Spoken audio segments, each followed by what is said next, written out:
네, 우리 하나님 말씀 봅니다. 구약성경 여호수아 20장 1절로 9절 말씀입니다. 여호수아 20장 1절로 9절의 말씀을 우리 한 절씩 교독하겠습니다. 구약성경 349면에 있습니다. 여호수아 20장 1절로 9절의 말씀을 우리가 봅니다. 여호와께서 여호수아에게 말씀하여 이르시되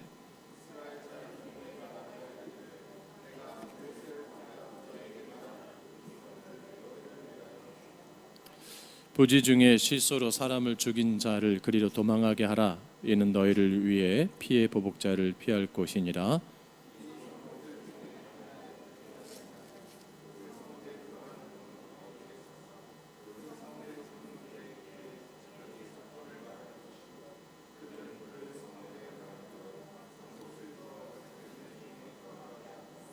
피해 보복자가 그의 뒤를 따라온다 할지라도 그들은 그 살인자를 그의 손에 내주지 말지니 이는 본래 미워함이 없이 부지 중에 그의 이웃을 죽였음이라.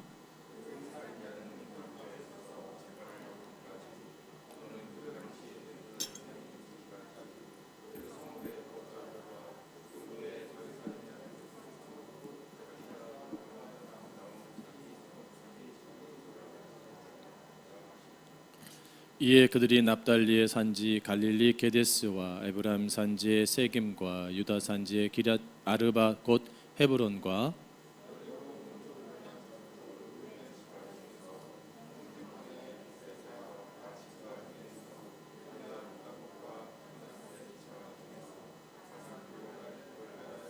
같이 정도합니다. 이는 곧 이스라엘 모든 자손과 그들 중에 거류하는 거류민을 위하여 선정된 성읍들로서 누구든지 부지 중에 살인한 자가 그리로 도망하여 그가 회중 앞에 설 때까지 피해 보복자의 손에 죽지 아니하게 하기 위함이라. 아멘. 할렐루야. 네, 귀한 주일입니다. 우리 학부모분들께 인사하겠습니다. 사랑합니다. 축복합니다. 인사하겠습니다. 오늘 말씀 나의 영적 시타텔이란 말씀으로 함께 은혜를 나누고자 합니다. 하나님께서 여호수아에게 명령하신 가나안 땅 분배가 이제 19장까지 다 마쳐지게 됩니다. 오늘 본문의 내용은 우리가 잘 아는 도피성에 대한 말씀입니다. 도피성에 대한 말씀은 모세를 통해서 이미 지시했던 말씀이에요. 그래서 민수기 35장 9절로 24절, 또 신명기 19장 1절에서 13절에 이 도피성에 대해서 하나님 모세에 대해서 말씀하신 거예요. 따라서 오늘 본문은 하나님께서 새로운 것을 명령하시는 내용이 아니라 여호수아가 이미 알고 있었던 그런 제도를 다시 한번 상기시켜 주시고, 또 요단 동쪽의 세 곳, 요단 서쪽의 세 곳을 도피성으로 지정해 주시는 말씀입니다. 그러면 하나님께서 왜 이 도피성에 대한 언급을 3번 하시고 이거에 대해서 말씀하시고 하자는 이유가 무엇이고 영적인 교훈이 무엇인가, 우리가 이 시간 함께 은혜를 나누고자 원합니다. 도피성을 세운 제도의 목적이 있습니다. 그것이 1절에서 5절에서 본문에서 말씀하고 있는데, 도피성에 해당하는 아리 미클라테는 받아들이는 성읍이란 뜻이에요. 받아들이는 성읍. 이는 전혀 고의성 없이 실수로 원치 않게 살인을 저지른 자가 정당한 재판을 받기까지 피신해 있는 성읍을 가리키는 것입니다. 도피성의 제도는 구약시대에 얼마나 인간의 생명의 존엄성을 귀중하게 여기는가를 알 수 있는 그러한 모습과 또 내용을 알고 있습니다. 그래서 만들어진 것이 바로 도피성이죠. 하나님께서 공경에 빠진 인간을 구원하기 위한 방편인데, 하나님은 사람이 사람을 해치는 것을 용서하지는 않으셔요. 사람을 고의로 죽이면 대가가 있습니다. 그런데 실수로 만약 사람을 해하거나 다치게 하거나 죽게 하면 이 도피성은 이스라엘의 고엘 제도와 관련이 있는 것이에요. 즉 억울한 죽음을 당한 자의 친족은 반드시 피살자를 대신하여 복수할 의무가 있었습니다. 때문에 비록 우발적인 사건으로 살인자가 되었다. 그러면 그 살인을 당한 그 가족들, 보수자의 눈을 띌 경우에는 죽음을 면하기가 어려운 거예요. 바로 이러한 문제를 인식하고 무분별한 보복을 방지하고 우발적인 살인자의 생명을 보존케 하려는데 도피성 제도의 목적이 있는 것이죠. 그래서 3절에 뭐라고 말씀합니까? 부지 중 실수로 사람을 죽인 자를 그리로 도망하게 하라. 이는 너희 중에 피해 보수자를 피할 것이라. 그러 말씀하고 있어요.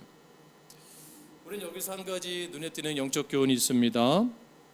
부지 중에 사람을 실수로 죽인 자, 오살한 자를 그리로 도망하라고 했는데, 그러면 부지 중에 오살한 자가 무슨 뜻이에요?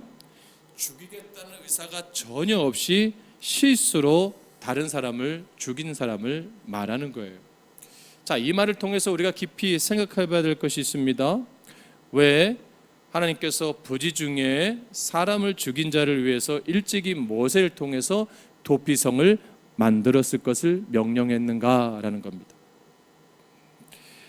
만약 도피성이 부지 중에 오살한 자를 위한 그런 성이라면 나하고는 관계없는 말씀이구나 하고 지나칠 수 있어요. 왜? 난 사람을 죽이지 않았으니까. 그렇죠?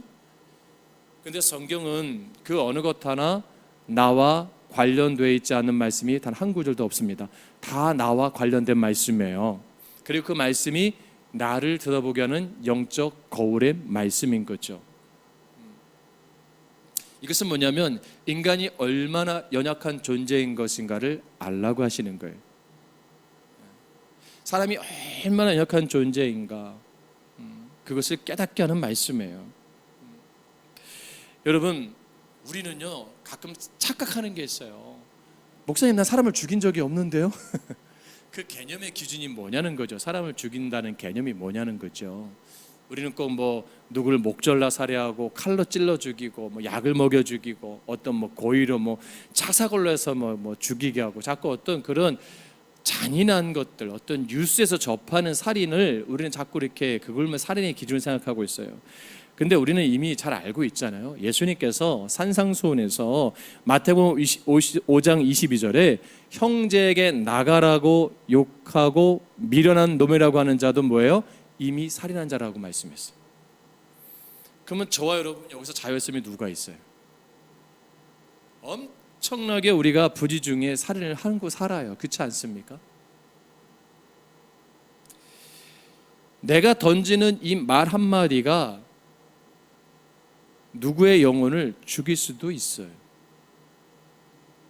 내가 생각 없이 던져준 말 한마디가 엄청난 데미지를 주고요, 엄청난 상처를 주고요, 그 상대방 영혼이 회복할 수 없는 칼의 무기가 될 수도 있다라는 사실입니다. 근데 던진 사람은 기억을 못해요. 받은 사람은 평생을 안고 간 사람들도 있거든요. 그냥 농담한 건데 뭐 그렇게 예민하게 반응해. 여러분, 농담해도요 개구리는 죽을 수도 있어요. 그런 말이 있잖아요. 그렇죠? 내가 장난으로 돌을 우물에 던졌는데 그 돌이요 개구리에게 뭐예요? 생사가 오가는 돌일 수 있어요. 예전에 그렇진 않았는데 예전에 1990년도 초에 서울에 초등학생들 놀이가 있어서 뭐냐면 병아리 날리기 대회. 병아리. 그게 뭔지 아시죠? 학교 앞에서 병아리를 삽니다, 아이들이. 그럼 아파트 베란다에서 던지는 거예요. 누구 병아리가 뭘 날아가게. 이게 이 병아리가 떨어지는 거 재밌는 거예요, 아이들이. 그 재미로 던지는 거예요. 그 병아리가 떨어질 때 생각해 보셨어요? 고통을? 뭐 잘못했나요? 뭐 그거 잘못된 거 재밌잖아요. 여러분, 누군가를 조롱하고 비방하는 것도 우리가 한번 잘 생각해 봐야 됩니다. 고의적으로 넘어뜨리려고 어떤 자꾸 태클을 거는 어떤 그런 말을 던지는 것도 우리가 굉장히 좀 살펴봐야 돼요. 왜냐하면 우리가 너무나 부족한 존재라기 때문이에요. 우리가 지혜가 모자라서 그런가요? 여러분, 다 배울 만큼 배운 분들이잖아요. 다 인격이 훌륭하잖아요. 근데 왜 고의적인 말을 하죠? 왜 상처 주는 말을 하죠? 왜 거짓말을 하고 왜 속이죠? 왜 아픔을 주죠? 왜 갈등을 유발시키는 중심에 내가 서 있고 난 싹 빠지죠? 여러분, 근데 우리는 뭐예요? 나는 연약하다고 생각하지 않는 거예요. 이게 교만한 거예요. 교만한 자는 스스로 자기를 속이는 자들이에요. 주님이 그것을 말씀하고 있는 거예요. 그러니까 상관없이 관계 속에서 문제가 발생하는 거예요. 내 행동 하나가, 내 말 하나가 내 인생을 꼬이기도 할 수 있고요, 내 모든 삶을 뒤틀려 버리게 할 수도 있어요. 반대로 우리 주변에 말하는 분들 가운데 이렇게 한 말이 있어요. 목사님 진짜예요? 진짜예요? 아니면 절대로 그럴 리 없습니다. 절대로 저만 믿으세요. 항상 내가 주님과 함께 있겠습니다. 베드로, 그죠? 항상 내가 소망꾼에서 목숨 바치겠습니다. 목사님이 사겠습니다. 그분들 다 없어졌어요. 왜 그럴까요? 이분들의 성향은 완벽주의자 성향을 가지고 있어요. 그러니까 자기는 절대로 거짓말도 안 하고, 난 절대로 배신하지 않고, 나는 절대로 상처 주지도 않고, 내 스스로 나는 잘 지키는 자입니다. 이 사람들이 더 무서운 사람들이, 왜냐하면 본인들에게 철저하기 때문에 타인의 실수를 용납하지 않아요. 타인의 실수를 요만큼도 허용하지 않아요. 그걸 책망해요. 왜 나는 지키는데 너는 못 지키느냐 이거예요. 그런 영향을 가지고 있어요. 하나님께서는 이미 우리의 이런 인간 연약함을, 부족함을 알고 계세요. 그래서 뭐예요? 도피성을 만드시는 거예요. 그 도피성은 뭐예요? 또 하나의 뭐가 주어지는 겁니까? 그럼에도 불구하고 우리에게 뭐가 돼요? 소망이 되는 거예요. 그럼 도피성은 누굴 대표하고 있어요? 오실 예수 그리스도. 할렐루야. 인간은 연약한 존재라니까요. 실수할 수 있고, 부족할 수 있고, 인생을 꼬이게 할 수 있고, 말로 누군가의 사진을 할인할 수도 있고, 상처 줄 수 있고, 아픔을 줄 수 있고, 내가 그것을 받을 수도 있어요.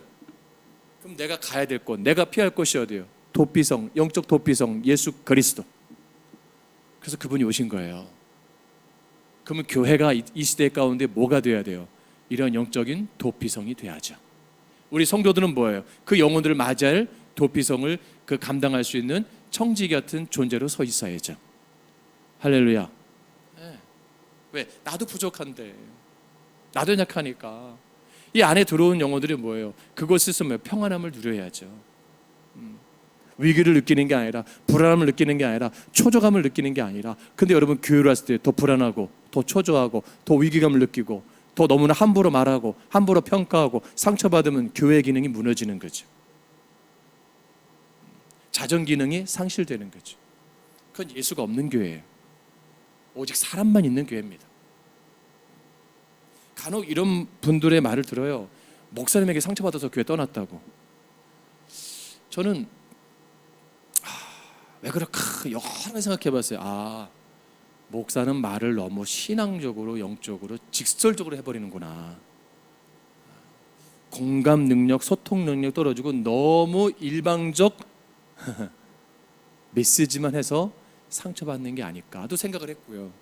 또 하나는 뭐냐면, 강단의 메시지와 삶이 다를 때, 분명히 목사님 말씀은 정말 그런 말씀이 하시는데 삶은 전혀 정반대일 때 상처받을 수 있구나, 그런 거구나. 또 성도 간에 상처받은 분들도 있어요. 여러 가지 모양이 있어요. 그럼 우리가 회복되어지고 우리가 취될 건 뭐예요? 이 교회에서 예수를 만나야 돼요. 그래야 변화되는 거예요. 할렐루야. 예수를 만나야 변화되죠. 그러면 왜요? 변화된 사람이 예수를 만났기 때문에 변화되지 않은 사람이 왔을 때 그 영혼을 감당할 수가 있는 거예요. 변화되지 않은 분이 세가족부를 맡고, 변화되지 않은 분이 찬양대를 하고, 변화되지 않은 분들이 교사를 하고, 변화되지 않은 분들이 직분을 맡는다? 이건 교회가 자멸로 가는 겁니다. 변화되지 않은 분이 목사 됐다? 교회는 자멸로 가는 거예요. 여러분, 예수를 만나기를 주님을 축복합니다. 여러분, 그래도 한 주간의 삶 가운데 지치고 고단해서 힘들어서 올 교회 오지 않으셨어요? 그래도 내 영적인 피난처로 온 곳 아닙니까? 근데 교회 와서마저도 당신 똑바로 살아라, 아직도 정신 못 차리냐, 아직도 옛날 그 모습이냐, 그 얘기 듣는다 여러분 마음이 어떻겠어요? 굉장히 괴로울 거예요. 굉장히 힘들 거예요. 자, 그럼 우리가 이 도피성에 왔을 때 우리가 해야 될 일이 있어요. 4절 말씀 보세요. 4절 말씀 같이 봉독합니다. 시작. 이 성읍들 중에 하나에 도피하는 자는 그 성읍에 들어가는 문 어귀에 서서 그 성읍의 장로들의 귀에 자기의 사건을 말할 것이요 그들은 그를 성읍에 받아들여 한 곳을 주어 자기들 중에 거주하게 하고. 아멘. 고백하는 거예요. 나 이렇게 문제가 있어요. 어려움이 있어요. 아픔 있는 사람이에요. 그럼 그 사람을 추방해야 됩니까? 쫓아내야 되나요? 아니에요. 받아들이는 거예요. 그리고 그가 거할 곳을 마련해 주는 거예요. 더 이상 갈 데가 없는 영혼들이 실수한 삶에서 엄청난 실수 가운데 문제 가운데 위기를 만나고 있는 영혼이 교회를 왔을 때 자, 이런 아픔이 있고 이러이런 눈물이 있고 이런 실수가 있습니다. 우리 교회에서는 당신을 받아들일 용기가 없습니다. 다른 교회로 가세요. 성탄절이잖아요. 제가 성탄절 때 중고등부 때 항상 선곡한 게 있어요. 윤선희 선생님 아마 기억나실 거예요. 빈방이 있습니까? 그러면 고등부 회장은 예수님 역할 해야 되고 학생 보충부는 요셉 해야 되고 또 뭐 부회장 여자 고등학생은 그 마리아 임산부 해야 되고 맨날 두들기는 거예요. 빈방이 있습니까? 그럼 여관 주인이 제일 믿음 없는 애들, 제일 교회 가끔 나오는 애들 이제 대사 짧거든요. 방 없습니다. 그 멘트가 그냥 빈방 있습니까? 없습니다. 그리고 이제 그 밤새 그 여관을 돌는 그런 선극의 기억도 나는데 받아들여야 되잖아요. 사람이 꽉 찼어도 그래도 그 임산부 그 추운 겨울에 아이를 언제 낳을지 모르는 그 위기 가운데 사람을 받아들여야 하잖아요. 나하고 다르고 내 계산과 다르고 내 이해 타산과 맞지 않는다고 쫓아내면 되겠어요? 그럼 원래 교회들 어때요 여러분? 너무나 우리가 이기적이지 않아요? 우리는 다 예수님의 사랑을 말해요. 다 사랑을 말해요. 다 선한 사마리아인이 된다고 생각을 해요. 불쌍한 영혼을 구제하고 살린다고 생각해요. 근데 여기서 조금 나보다 지적 능력이 2% 부족한 사람이 교회를 오고 있고 육체가 정신적으로 온전하지 못한 분이 교회를 오고 있고 만약 우리 교회 주일학교 자폐아 같다고 생각해 보세요. 자폐아 가진 분들 정죄하는 게 아닙니다. 애가 와갖고 맨날 여기서 뭐 엉뚱한 얘기하고 뭐 혼자 막 여기서 구성해갖고 막 이상한 소리 하고 있고 앉아서 여러분 주일날 교회 오겠어요?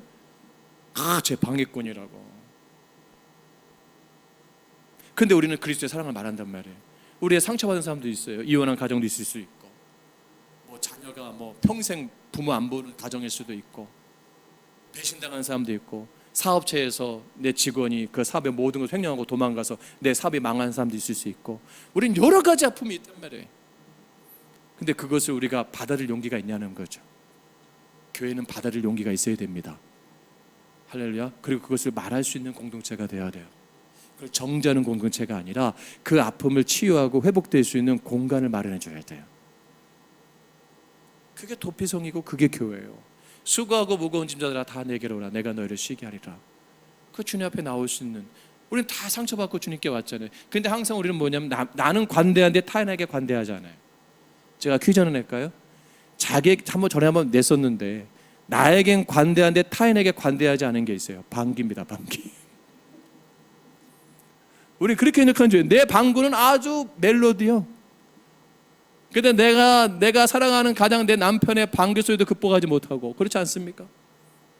내 냄새는 아주 향기로운데 타인의 냄새는 도저히 극복하지 못하는 우리의 약함이 있잖아요.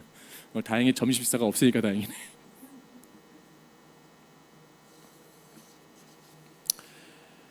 여러분, 우리는 부지 중에 실수하고 삽니다. 순간순간 하지 말아야 될 생각을 하고 말을 해요. 우리가 그런 존재잖아요. 그때 우리가 주님 전에 나와서 그럼 어떻게 자백해요? 주님께 자백해야 되는 거예요. 하나님, 내가 부지 중에 이러한 잘못을 했습니다. 또 사단의 마음이 있었고 사단의 생각을 집어넣습니다. 하나님, 나를 불쌍히 여겨주세요. 내가 다시 주의 배 거룩한 백성으로 거듭나기를 원합니다. 할렐루야. 그 용기 있는 고백이 필요한 거예요. 그래서 오늘 성경에서 6개의 도피성은 모두 그들이 가기 쉬운 곳에 위치하고 있었다는 사실을, 이거는 뭐냐면 하나님께서 죄인을 구원하시고자 하는 그 하나님의 헤세드 마음을 담고 있는 거예요. 하나님께서 도피자들을 위해서 성읍으로 평지에 있는 지역을 택하십니다. 이거는 뭐냐면 인간을 구원하는데, 인간이 회복하는데 넘어야 될 언덕이나 높은 산이나 어떤 바위나 그것이 아니고 내가 쉽게 갈 수 있는 그곳에 주님이 함께 하신다는 거예요. 여러분, 교회가 저 절벽에 있어도 안 돼요. 여러분 잘 아셔야 돼요. 가장 내 가까운 곳에 교회가 있는 게 행복한 거예요. 할렐루야. 그래서 교회는 지역교회로 가는 거예요. 지역교회로. 내가 주님께 가야 되는 거예요. 선민 이스라엘이 가나안에 들어가 가지고 차지한 성읍이 몇 개인 줄 아시죠? 48개 성입니다. 48개. 엄청나게 많이 가진 거예요. 근데 그 48개 중에 6개를 구별해서 하나님 뭐예요? 도피성으로 만드신 거예요. 그 48개 중에 6개 성이 가장 좋은 자리예요. 평지고 가장 가기 쉬운 곳이에요. 누구에게나 개방이 된 곳이 도피성입니다. 성은 개방하면 안 되잖아요. 성문 항상 닫혀 있었잖아요. 왜? 적으로부터의 침입을 막기 위해서. 교회는요 항상 개방되어 있어야 되는 거예요. 근데 오늘날 교회들이 어때요? 다 잠그고 있잖아요. 다 입구마다 신천지, 이단 출입금지, 그죠? 외부로부터의 보호한다, 이거 성도를 보호한다는 거죠. 근데 진짜는 문을 열어놓는 거예요. 왜 닫을까요? 자신감이 없는 거예요. 왜? 있는 성도를 뺏길까봐, 잘못될까봐. 그 사람들 갖고 변화시킬 생각은 안 해요. 그들이 와서 잘못된 걸 깨닫게 하는 능력 있는 교회가 돼야죠. 할렐루야. 여러분, 죄인이 와서 변화되는 자정 능력이 되는 교회가 돼야죠. 왜? 자신이 없는 데서 우리가 부끄러우니까. 부끄러우면 닫는 거예요. 폐쇄적인 거예요. 개방하지 않는 거예요. 북한이 왜 개방하지 않아요? 부끄러우니까. 여러분, 신방을 가는데 신방 거부하는 분들 있어요. 왜? 부끄러우니까. 아이고, 목사님 오시려면 2달은 청소해야 돼요. 뭐 그거부터 해서 여러 가지 부끄러운 거예요. 가정사 드러난 것도 부끄럽고 창피하고 많은 것도. 여러분, 그 나쁜 건 아니에요. 근데 그게 자기를 지킨다고 생각해요. 지킨다고 생각해요. 아니에요. 부끄러운 것이 회복되는 것이 능력 있는 겁니다. 주님께 왔을 때 여러분 방어하지 마세요. 할렐루야. 주님을 믿으면서 주님 앞에 나아가면서 방어적으로 신앙하는 분들 많아요. 적당한 거리를 유지하는 분들 많아요. 제가 예전에 어느 집사님이 그러더라고. 신앙도 적당히 예수 믿어야 된다고. 자기 아내한테 어느 정도 적당히 믿어야지 너무 지나치면 안 된다고. 항상 방어적이에요. 그거는 뭐냐? 여지를 두는 거죠. 그러니까 너무 교회에 발을 깊게 들이면 나중에 교회 발 빼기 힘들다고. 그게 목사님하고 너무 정들면 안 된다고. 성도라고 너무 정도도 안 된다고. 그게 오늘 도시교회들 아닙니까? 교회가 많은 시대이기도 하지만 내가 정말 그곳에 발을 담그고 내가 뼈를 묻고 헌신해야 될 교회가 있어야 되는 게 정상 아니에요? 근데 언제든지 나는 쉽게 다른 교회로 옮길 수 있다는 교회가 건강한 교회일까요? 저는 아니라고 봅니다. 도피성에 들어가면 여러분 그것을 완전히 회복될 때까지 뭐예요? 기다리는 거예요. 할렐루야. 교회에 발을 들였을 때 교회의 크기나 규모나 건물의 사람 숫자가 중요한 것이 아니라 그 교회가 그 영혼이 왔을 때 그 영혼이 회복되고 다시 채워지고 다시 충전되어서 다시 세상에 나가서 과거 같은 삶이 아닌 이제 실수하지 않는 삶이 아닌 하나님의 영광된 삶을 살기로 만들어줘야 되는 거예요. 그래서 주님을 만나야 될 이유가 여기 있는 거예요. 왜 거듭나야 되는가? 말씀으로.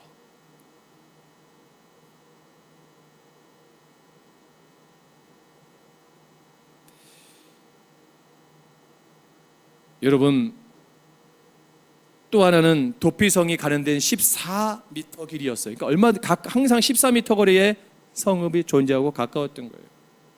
그리고 거기는 간판이 붙어 있어요. 우리 소망교회도 간판이 있잖아요. 그죠? 그 옛날에도 간판을 붙여놨다니까요. 군데군데 미클라트라는 표식이 되어 있었어요. 그러니까 누구나 개방된 거예요. 갈 수 있게 만든 거예요.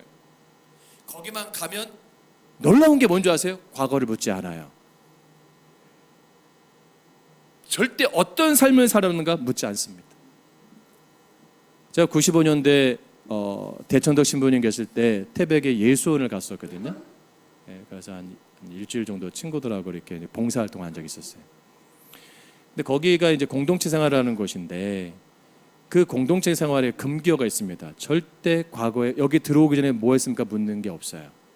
그걸 묻는 순간 그 물은 분은 그 공동체에서 쫓겨납니다. 스펙, 어떤 과거, 어떤 아픔 절대 물어보지 않습니다. 고향도 묻지 않습니다. 왜? 다 아픔을 가지고 온 사람들이기 때문에. 근데 거기 온 분들이 다 직업군이 좋은 분들이에요. 큰 사업을 다 망한 분도 있고, 학교 교수님도 계시고, 사장 뭐 여러 가지 종류의, 지금은 모르겠어요. 근데 절대로 묻는 게 아니에요. 왜 묻지 않을까? 그 사람이랑 나나 똑같은 사람으로 온 거잖아요. 아멘? 나도 아픔이 있어 왔고 저 사람도 아픔이 있어 왔는데 굳이 그 사람 아픔을 또 들춰갖고 알면 뭐 할 거예요? 중요한 거 아니에요. 여러분, 소망교회 우리 성도님들 자꾸 과거를 캐묻지 마세요. 아멘? 그거 굉장히 아주 피곤한 거예요. 안 그렇습니까? 그 과거 알면 뭐 할 거예요? 나도 부족한 존재인데. 옆에 분 빨리 쳐다보세요. 더 이상 안 묻겠습니다. 시작. 그리고 또 하나, 관심도 없어요. 시작. 차라리 그게 나을 수 있어요. 안 그렇습니까? 근데 교회는 자꾸 묻는단 말이에요.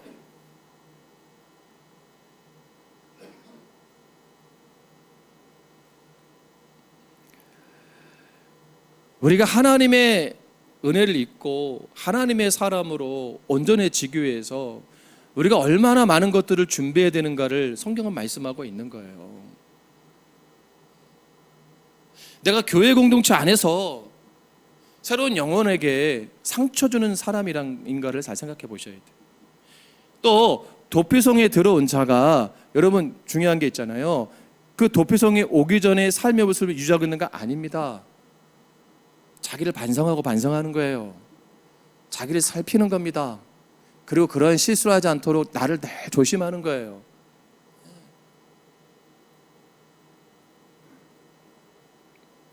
도피성은 6개 지역에 있었는데 납달리 산지에 게데스에 게데스, 이거는 뭐냐, 무슨 뜻이에요? 성결의 성이에요. 성결의 성. 교회 안에 들어오면, 예수 안에 들어오면 뭐예요? 성결케 되는 거예요. 회복되는 거예요. 그리스도의 은혜로, 십자가의 보혈로. 할렐루야. 그럼 그 보혈을 어떻게 경험해요? 말씀으로, 예배로. 그러면 그 은혜를 어떻게 체험하죠? 성도의 사랑과 섬김으로. 여러분들이 작은 예수가 되려는 거예요. 할렐루야. 인도의 간디가 그런 고백을 했잖아요. 영국의 기자들이 묻습니다. 아니, 그렇게 오랜 시간 영국의 선교지를 감당했던 인도가 왜 변화되지 않았나요? 그렇게 교회가 힘들고 어려웠나요? 우리가 이렇게 힌두교나 무슬림이 많이 이렇게 번창합니까? 라고 했더니 그때 간디가 유명한 말이잖아요. 선교사님들이 오시긴 했는데 작은 예수가 안 돼서 그래요. 그 귀족주의, 권위주의, 우월감 못 버리는 거예요. 그 삶에 녹아들지 않은 거예요. 그들이 쓰는 식탁 쓰지 않은 거예요. 그들이 쓰는 생활 습관 문화를 그들은 동화되지 않았던 거예요. 고결하게 예수를 전한 거예요. 품위 있게 전한 거예요.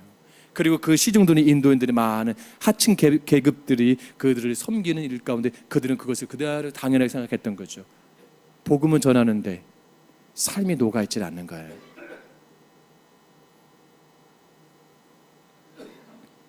여러분, 우리가 거룩해져야 됩니다.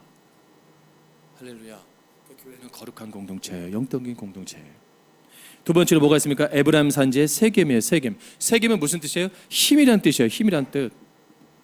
그럼 어떤 힘을 얻는 거예요? 새 힘을 얻는 거예요. 새 힘. 지치고 힘든 영혼이 새 힘을 얻는 거예요. 여러분 축구 하잖아요. 요즘에. 그죠? 축구. 야. 밤샜거든요. 잠이 안 와요. 근데 피곤하지 않더라고. 이게 희한한 거예요. 그죠? 저 화요일 날 새벽인데 어떡하죠? 집사님네 가서 볼 수도 없고 교회에서 볼 수도 없고. 우리가 포르투갈 올 때 1대0 5분 만에 먹었을 때 완전 절망했어요. 야, 이거 완전 끝났구나 이거. 야, 한 3대0으로 지겠구나. 그래도 그냥 마음으로 기도했죠. 하나님, 저 교만한 호날두 막 이런 애들 막 저 콧대를 보세요. 한국에서 무시한 거 보세요. 저놈들 저거 꼴창 조롱하는 저놈들 저거 콧대를 납작하게 해주세요. 김용건이 넣고요. 그 전반전 그래도 불안한 거야. 또 그때는 막 우리 아내 서희단이 정말 우리 가족이 얼마나 열심히 기도한 줄 아세요? 같이 한 마음으로. 야, 그런 가정 예배 되었으면요 이미 우리 가정은 엄청났을 거예요. 그 축구한 게임에 온 가족이 막 그냥 주여 주여 믿습니다 믿습니다. 야, 얼마나 마음이 하나가 되는지. 야, 그리고 그 마지막 그 추가 시간에 골 넣었을 때 여러분 막 행복하지 않으셨어요? 힘이 나잖아요, 그죠? 그거예요. 교회는 그런 거예요. 그 하프타임 15분 시간에 전반전 마치고 아마 코치가 벤투가 뭐 연락을 했든 어떻게든 간에 뭐 엄청난 동급을 했을 거예요. 엄청나게 동급을 했을 거예요. 근데 그 동급의 멘트가 나왔잖아요. 예전에 구자철 의원이 올렸잖아요. 그랬잖아요. 뭐냐면 그 하프타임의 멘트가 뭔지 아세요? 니네 부담 갖지 마라. 니네 16강 부담 갖지 마라. 2000년도는 어느 나라든 자국에서 2000년 월드컵만 올라갈 수가 있다. 그리고 언제죠? 또 언제 갔잖아요. 남아공이 언제 맞잖아요. 그것도 한 번 간 거다. 그때 멤버가 살아 있었기 때문에. 지금 니네는 그때 수준이 안 된다. 부담 갖지 마라. 그냥 즐기고 나와라. 책임은 내가 진다. 멋있는 말이에요. 근데 이게 위로가 된 거예요. 한국 선수는 16강 못하면 막 죄인 같잖아요. 그죠? 막 죄진 것 같고 잘못한 것 같고 뭐 엄청난 뭐 그냥 사고 친 것 같고. 실력이 안 되는데 그렇잖아요. 그거를 냉정하게 평가하는 거죠. 안 되는데 그게 마음들은 국민들 염원하니까 얼마나 힘들겠어요. 선수들이 뛰는 게. 그러니까 재기량을 발휘하지 못하는 거예요. 재기량을. 그 스트레스가 받아가지고 자기들이 가지고 있는 역량을 120%를 발휘해야 되는데 위축되는 거예요. 그냥 경직되고 상대방이 몰고 오면 이거 불안하고 초조하고 헛발질하고 실수하고 꼴프하고 경직되고 책임이 크니까. 그래서 목사들이 실수가 많은 거예요. 여러분 책임 맡은 분들 실수가 많은 거예요. 이해해 주세요. 경직되는 거예요. 근데 그게서 뭐예요? 자유해지는 거예요. 자유해지는 거예요. 그러니까 실수가 줄어드는 거예요. 그리고 뭐예요? 자기들의 힘이 회복되고 생각지 못함으로 회복되어지는 거예요. 할렐루야. 예수를 만나면 내 안에 경직됨이 사라지는 거예요. 내 안에 그러한 불안함이 사라지는 거예요. 자유해지는 거예요. 그리고 즐거워지는 거예요. 행복한 거예요. 밖에서는 경직돼도 교회를 들어오면 뭐예요? 경직이 풀어지는 거예요. 가정이 밖에서는 경직되는 사용을 하도 일터에서도 가정에 들어오면 뭐예요? 그 경직이 쫙 풀어지잖아요. 여러분 안 그렇습니까? 밖에서는 과자를 먹을 때도 경직되게 소파에 앉아갖고 탁 먹는데 집에 오면 누워가지고 중세시대처럼 누워가지고 넌닝구에 반바지 바람으로 그냥 막 씻지도 않고 먹잖아요. 더러운 손으로. 여러분 밖에서 그거 할 수 있어요? 못해요. 자유로우면 행복해지는 거예요. 예수가 우리 안에 있으면 행복해지는 겁니다. 근데 우리가 교회에 들어오면 더 경직돼. 여러분 어떻게 생각해요? 밖에서 막 자유하다 교회 들어오면 또 바른 척. 옷 내면서 그게 뭐야? 막 내 스스로 경직돼. 여러분 이게 굉장히 우리가 잘못한 거 있는 겁니다. 그러니까 교회는 예수를 통해서 세임 얻는 거예요. 할렐루야. 영적인 얻는 거예요. 또 뭐가 있어요? 유다 산지 헤브론이에요. 교통이에요. 교통. 교통이란 뜻이에요. 하나님과 내가 영적으로 교통하는 거예요. 만나는 자리예요. 소통하는 자리예요. 회복하는 자리예요. 그러니까 주님은 나의 상담자가 되어주시는 거예요. 내 아픔을 위로하시는 거예요. 또 루벤 산지입니다. 루벤 산지의 베셀이에요. 베셀. 이게 뭐냐? 안전한 거예요. 안전한 거. 안전한 거. 예수 안에 있으면 우리가 뭐예요? 안전한 거예요. 그런 나의 피난처, 나의 하나님 도울 바위시라. 할렐루야. 안전한 거예요. 교회가 안전하게 돼야죠. 다섯 번째로 갓지파 영내의 길르앗의 길르앗, 고봉이라는 뜻으로 높은 소망을 갖게 한다는 거예요. 다시금 잃어버렸던 비전, 다시 잃어버렸던 사명, 꿈이 뭐예요? 회복되는 거예요. 다시 할 수 있는 재기를 마련해 주는 거예요. 저는 우리 남자 집사님들 좀 사업하는 분들이 크게 됐으면 좋겠어요. 그래서 우리 교회에 좀 힘든 분들 직원으로 채용하셔가지고 월급 다운 2배로 주고 괜찮지 않으세요? 여러분 그리고 청년들 꿈을 심어주고 그죠? 그런 가정에서 막 장학도 해주고 이렇게 어려운 성도 집도 좀 해주고 막 이렇게 복지도 해주고 그런 좀 큰 거룩한 손들이 나왔으면 좋겠어요. 할렐루야. 그런 기도 안 해봤죠? 그냥 월급 얼마 올려서 그런 기도만 하지. 그러니까 안 되는 거예요. 꿈을 크게 가지라고. 그런 큰 나무가 있어서 많은 새가 깃들이고 많은 사람들이 그늘에서 쉴 수 있는 그늘되는 그런 어른들도 있어야 되고 그런 분들이 교회에 있어야 되는 거예요. 할렐루야. 네. 회복이 돼야 되는 거예요. 회복이 돼야 되는 거예요. 그리고 므낫세 영내에 뭐예요? 곤란이에요. 곤란. 이 곤란해진다는 게 아니라 행복, 기쁨이라는 거예요. 그러니까 그 성읍에 가면 뭐예요? 이제 행복을, 기쁨을 소멸됐는데 회복되는 거예요. 다시 채워지는 거예요. 다시 온전해지는 거예요. 여러분, 우리 교회 오시면 행복하십니까?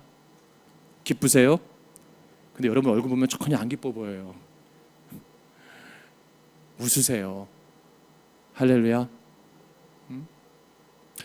여러분, 그러면서 9절에 뭐라고 말하냐면 이스라엘 모든 자손과 그들 중에 거류민을 위하여 선정된 성읍들로서 누구든지 부지 중에 살인한 자가 그리 도망하여 그가 회중 앞에 설 때까지 피해 보복자의 손에 죽지 아니하게 하시 위함이라. 근데 이 특징이 뭐냐면 자국 내의 선민 이스라엘 백성에게 허락한 것이 아니라 이방인들에게도 뭐예요? 개방된 거예요. 이방인들에게도. 이게 놀라운 거예요. 이미 하나님 뭐예요? 선교적 사명을 역사하고 계시는 거예요. 할렐루야. 우리 교회에 다양한 사람들이 오는 거예요. 교회는 외국인도 올 수 있고 부족한 사람도 올 수 있고 누구나 다 오는 곳이어야 돼요. 할렐루야. 근데 그들이 와서 동일하게 뭘 느껴야 돼? 기쁨을 누리고 평안을 누리고 회복을 누리고 다시 쉼을 얻고 다시 충전할 수 있는 곳이 돼야 됩니다. 그래서 시편 46편 1절 말씀에 하나님은 우리의 피난처시요 힘이시니 환난 중에 만날 큰 도움이시다 라고 말씀하고 있어요. 말씀을 정리합니다. 오늘 말씀의 제목이 영적 시타텔인데 여러분 시타텔이라는 말을 들어보셨습니까? 이 시타텔은 뭐냐면 과거 도시의 주민 대평 요새나 성체나 피난처입니다. 오늘 말하면 방공호 같은 거예요. 예를 들면 근데 적으로부터 도시를 공격해 오면 도시 내 그런 피할 곳을 그렇게 만들어 놓는 거예요. 그리고 끝까지 거기서 남아서 뭐예요? 저항하는 거예요. 저항. 근데 그러면 그 마지막 이 시타텔은 이 성체 안은 뭐예요? 가장 요새화 시키는 거예요. 근데 이게요 군함에도 있어요. 군함. 배를 만들 때 반드시 시타텔을 만들어 놔야 돼요. 군함 선체 아래 부분에 가장 두꺼운 철갑으로 문을 만듭니다. 그곳에 생존 식량이 가득하고요. 전투를 위한 비상식량 무기들을 소지하고 있어요. 근데 이 시타텔을 뚫지 않으면 배가 함락이 안 되는 거예요. 거기에 엔진실도 있고 중요한 기능들이 있으니까. 옛날에 소말리아 그 해저 우리나라 그 당할 때 그 선원들이 이 시타텔에 숨었던 거예요. 그 시간을 버틴 겁니다.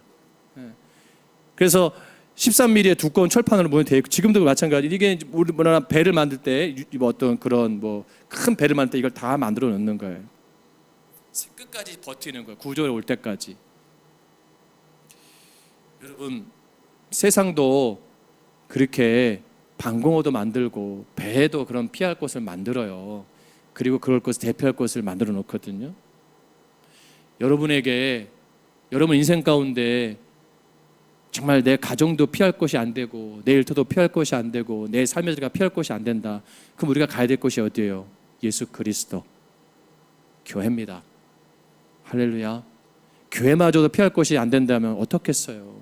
힘든 거잖아요. 여러분 그러나 절망하지 마세요. 우리 주님이 계십니다. 주님께 나아가시고 주님께 피하시기 바랍니다. 그래서 온전히 승리하기를 주님을 축복합니다. 기도하겠습니다.